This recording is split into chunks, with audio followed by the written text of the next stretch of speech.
ಅಲ್ಲಿ ಯಾವ ರೈತರು ಇದ್ದಾರೆ ಅಂತಕ್ಕಂಥದ್ದು ಕೇಳಿದ್ದು DCM ಅವರು. DCM ಉತ್ತರ ಕೊಡಬೇಕು. ಅಲ್ಲಿ ಹೋಗ್ಬಿಟ್ಟು ಬೈರ್ಮಂಗಳ, ಕೆಂಚಕಾರನಹಳ್ಳಿ, ಹೊಸೂರು, ಇನ್ನೊಂದು 8 ತಳ್ಳಿ ಭಾಗದಲ್ಲಿ ಏನು ರೈತರಿದ್ದಾರೆ, DCM ಅವರು ಏನಾದರೂ ಇವ್ರನ್ನ ಕನ್ಸಲ್ಟ್ ಮಾಡಿದಾರಾ? ಕನ್ಸಲ್ಟ್ ಅಕ್ವಿಸಿಷನ್ ಕೈ ಹಾಕಿದಾರಾ? ಅಧಿಕಾರಿಗಳೇನಾದ್ರು ಜಿಲ್ಲಾಡಳಿತ ಹೋಗಿ ಏನಾದರೂ ಹಳ್ಳಿಗಳಲ್ಲಿ ಸಭೆ ಮಾಡಿದಾರಾ ರೈತರ ಜೊತೆ? ಏನಪ್ಪ ಇದ್ರ ಮಾಡೋದ್ರಿಂದ ನಿಮ್ಗೆ ಒಪ್ಪಿಗೆ ಎಷ್ಟು ಜನ ಇದ್ದಾರೆ, ಎಷ್ಟು ಪರ್ಸೆಂಟೇಜ್ ಒಪ್ಕೋತೀರಿ, ಎಷ್ಟು ಜನ ಇದನ್ನು ವಿರೋಧಿಸ್ತೀರಿ ಅಂತ ಹೇಳಿದಾರಾ? ನಾನು ಮಾಡೇ ತಿರ್ತೀನಿ. ನನ್ನ ಪ್ರತಿಷ್ಠೆ ಪ್ರಶ್ನೆ. ರೈತರೇ ಇಲ್ಲ ಅಲ್ಲಿ, ಕೃಷಿ ಮಾಡ್ತಾ ಇರ್ತಕ್ಕಂಥವ್ರು ಯಾರೂ ಇಲ್ಲ. ಸರ್, ನಾನೊಂದು ಪ್ರಶ್ನೆ ಕೇಳ್ತೀನಿ. ಫಲವತ್ತಾದಂಥ ಜಮೀನು, ಫಲವತ್ತಾದಂಥ ಭೂಮಿ, ಒಂದು ವರ್ಷ ಇಡೀ ಮಳೆ ಆಗಲಿಲ್ಲ ಅಂದರೂ ಹಸಿರುವಾಗಿರ್ತದೆ. ಹಸಿರು ಕ್ರಾಂತಿ ಇರ್ತಕ್ಕಂಥ ಜಿಲ್ಲೆ ನಮ್ಮದು. ನಾನು ಚಿಕ್ಕ ವಯಸ್ಸಿಂದ ಹುಟ್ಟು ಬೆಳೆದಿರ್ತಕ್ಕಂಥ ಜಾಗ ಅದು. ನಾನು ಕಣ್ಣಾರೆ ನೋಡ್ಕೊಂಡು ಬಂದಿದ್ದೀನಿ. ನೀವು ಅಕ್ವಿಸಿಷನ್ ಮಾಡಬೇಕಾ? ಬಂಜರ್ ಭೂಮಿ ಸಿಗೋದಿಲ್ವೇ? ಕೃಷಿಗೆ ಯೋಗ್ಯ ಇಲ್ಲದೆ ಇರ್ತಕ್ಕಂಥ ಭೂಮಿ ಹುಡ್ಕೋಕ್ಕಾಗೋದಿಲ್ವೇ? ಇದೇ ಬೇಕಾ ಜಮೀನು? ಆಯ್ತಪ್ಪ. KDBಯಿಂದ ನನಗಿರ್ತಕ್ಕಂಥ ಮಾಹಿತಿ ಪ್ರಕಾರ 1.5 ಲಕ್ಷಕ್ಕೂ ಹೆಚ್ಚು ಎಕರೆ ಅಕ್ವಿಸಿಷನ್ ಆಗಿದೆ. ಅಕ್ವಿಸಿಷನ್ ಆದ ನಂತರ ಅದರಲ್ಲಿ ಬಳಕೆ ಎಷ್ಟಾಗಿದೆ?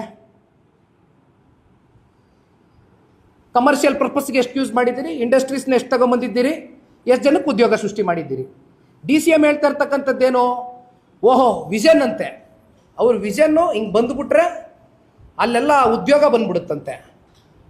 ರೀ, ನಾನೊಂದು ಮಾತು ಕೇಳ್ತೀನಿ ರೀ, ಒಂದು ಪ್ರಾದೇಶಿಕ ಪಕ್ಷದ ಒಬ್ಬ ಯುವ ಕಾರ್ಯಕರ್ತನಾಗಿ. ಒಂದು ಕೆಲಸ ಮಾಡಿರಿ, ಸರ್ಕಾರ ನಿಮ್ಮದೇ ಅಲ್ವಾ ಇರೋದು. 50% ಸ್ಥಳೀಯರಿಗೆ ಉದ್ಯೋಗ ಅವಕಾಶ ಕಡ್ಡಾಯವಾಗಿ ಕೊಡಲೇಬೇಕು ಅಂತಕ್ಕಂಥ ಒಂದು ಕಾನೂನು ತೊಗೊಂಬನ್ರಿ ಸರ್ಕಾರದ ಕಡೆಯಿಂದ. ಈಗಿರ್ತಕ್ಕಂಥ ಹಲವಾರು ಕಂಪ್ನಿಗಳಿದೆ, ಖಾಸಗಿ ಕಂಪ್ನಿಗಳು, ನಾನು ಹೆಸರು ಹೇಳಕ್ಕೆ ಹೋಗೋದಿಲ್ಲ. ಎಲ್ಲ ಸುತ್ತಮುತ್ತ ಇರೋವಂಥ ನಮ್ಮ ರಾಮನಗರ ಜಿಲ್ಲೆ ಹುಡುಗರುಗಳ ಪರಿಸ್ಥಿತಿ ಏನಾಗಿದೆ ಗೊತ್ತಾ? ದಿನ ಬೆಳಗ್ಗೆ ಇದ್ರೆ ಏನು ಹೇಳ್ತಾರೆ ಗೊತ್ತಾ? ಬಂದು ಅಣ್ಣ 1 ವರ್ಷಕ್ಕೆ ಲೀಸ್ ಬೇಸಿಸಿಗೆ ತಗೊಂಡಿದ್ರು, ಟೆಂಪ್ರವರಿ ಬೇಸಿಸು, ಈಗ ಕಿತ್ತಾಕ್ತೀನಿ ಅಂತಾರೆ, ಎದುರಿಸ್ತಾರೆ. ನಾವೇನು ತಪ್ಪು ಮಾಡಿಲ್ಲ, ದಯವಿಟ್ಟು ಪರ್ಮನೆಂಟ್ ಮಾಡಿಸ್ಕೊಡಿ ಅಂತ ಬರ್ತಾರಲ್ಲ. ಇಷ್ಟೆಲ್ಲ ಮಾತಾಡೋ DCM ಪರ್ಮನೆಂಟ್ ಮಾಡಿಸ್ಕೊಡಕ್ಕೆ ಕೇಳ್ರಿ. 50% ಸ್ಥಳೀಯರಿಗೆ ಉದ್ಯೋಗ ಕೊಡಲೇಬೇಕು ಅಂತಕ್ಕಂಥ ಕಡ್ಡಾಯ ಒಂದು ಕಾನೂನು ತಗೊಬರಕ್ಕೆ ಕೇಳ್ರಿ. ಸರ್ಕಾರ 136 ಅಲ್ರಿ. ನಮ್ಮ ಥರ ಸಮ್ಮಿಶ್ರ ಸರ್ಕಾರದ ಒತ್ತಡಗಳಿತ್ತ ಪಾಪ ಮುಖ್ಯಮಂತ್ರಿಗಳಿಗೆ, ಉಪಮುಖ್ಯಮಂತ್ರಿಗಳಿಗೆ.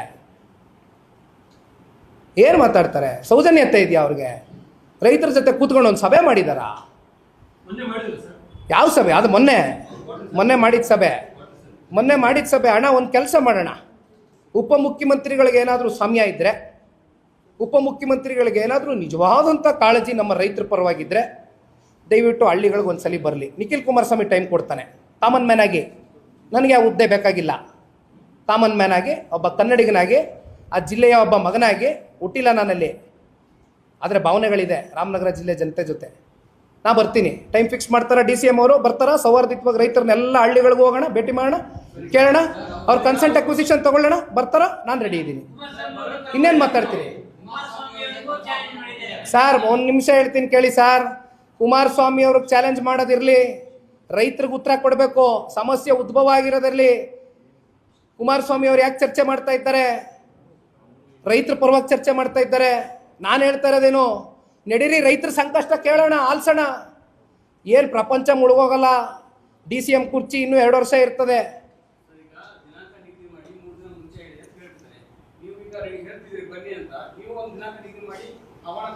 ನೋಡ್ರಿ, HDK ವರ್ಸಸ್ DK ಕೂತ್ಕೊಂಡ್ರೆ ಯಾವುದು ಇತ್ಯರ್ಥ ಆಗೋದಿಲ್ಲ.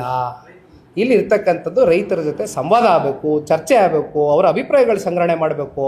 ಅದಾಗಿಲ್ಲ. ಅದೇ ರೈತರು ಆಕ್ರೋಶಭರಿತವಾಗಿ ಹಲವಾರು ಯೂಟ್ಯೂಬ್ ಚಾನಲ್ಗಳಲ್ಲಿ ಹೋಗ್ತಾವ್ರೆ, ನೋಡ್ತಾ ಇದ್ದೀನಿ. ಏನೇನು ಮಾತಾಡ್ತಾವ್ರೆ ರೈತರು ನೋಡಿದ್ದೀನಿ. ನಿಮ್ಮ ಮಾಧ್ಯಮನೇ ಎಷ್ಟೋ ಮಾಧ್ಯಮಗಳು ಹೋಗಿ ಪ್ರಶ್ನೆ ಕೇಳಿದಿರಿ.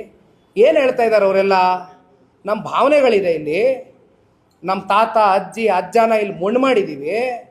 ಕೊನೆಗೆ 10 ಗುಂಟೆನೋ 15 ಗುಂಟೆನೋ 20 ಗುಂಟೆನೋ, ಉದಾಹರಣೆಗೆ ಗುಂಟೆ ಲೆಕ್ಕದಲ್ಲಿ ಮಾತಾಡೋದಾದರೆ, ಎಕರೆಗೆ ಅದೆಷ್ಟು ಅಕ್ವಿಸಿಷನ್ಗೆ 2 ಕೋಟಿ ರೂಪಾಯಿ ಪರಿಹಾರ ಕೊಡ್ತೀವಿ ಅಂತ ಹೇಳಿದಾರಲ್ಲ.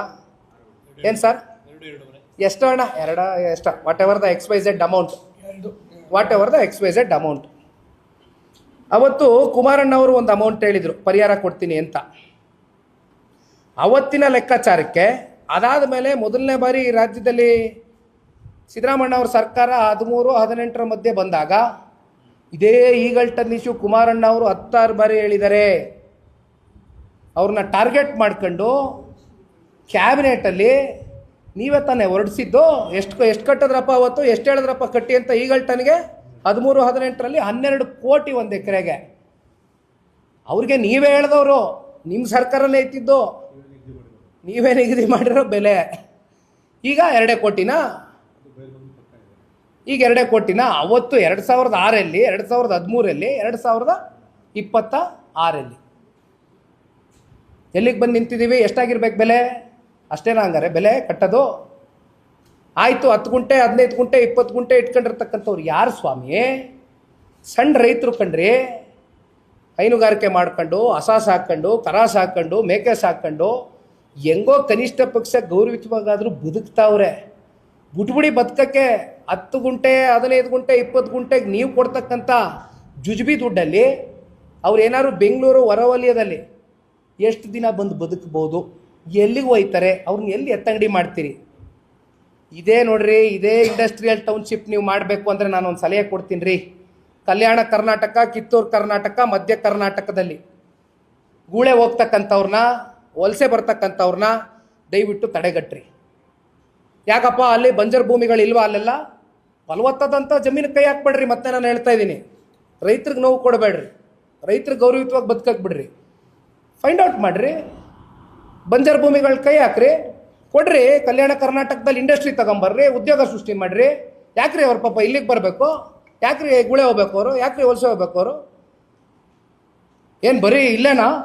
ರಾಮನಗರ ಜಿಲ್ಲೆ ಹೆಸರು ಚೇಂಜ್ ಮಾಡಿಬಿಟ್ಟೆ, ಪ್ರತಿಷ್ಠೆ ನಾನು ಮಾಡೇ ತೀರ್ತೀನಿ, ಪ್ರತಿಷ್ಠೆ GBIT ಸೋಕಾಲ್ಡ್.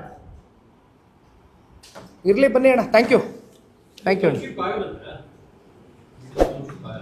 ಅಲ್ಲಿ ರೈತರು ತೀರ್ಮಾನ ಮಾಡಬೇಕಲ್ಲ.